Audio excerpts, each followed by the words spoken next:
Savannah, thanks. Once you have your pet, the next step, training. Here with some tips is dog trainer Kate Perry. She's brought along her own well-behaved pug, Sophie, with her today. Good morning to you both. Good to have you on. Good to be here. Your idea about training is that it really has to start with making sure the dog or animal is healthy. Absolutely, because if there's an underlying medical condition, it's going to alter the way the dog's going to function and behave.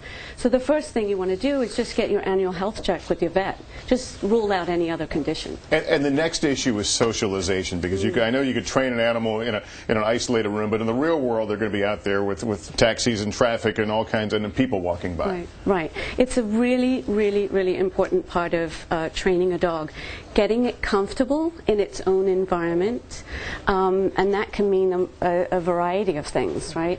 I just also want to add that the most impressionable age in a dog's life is between 6 and 18 weeks, which is the equivalent of the first 2 years of a child's life. So is that the important window to really do most of your effective training? It's the most important. But as far as I'm concerned, socialization is for the rest of the dog's life. And if you skip the socialization component, might all your training then simply unwind when you get the dog out into the real world? Well, it doesn't completely unwind, but it makes it harder for the dog to learn. So if the dog is operating on fear and anxiety, just like with humans, it just makes it harder to accept basic commands. What are the basic commands that are going to make both you happy and the animal happy and make your lives better with each other? Well, the ones that I really focus on are basic attention from the dog. If you cannot get the dog to look at you, it's much harder to get it to do anything else. So I focus on a simple look at me command.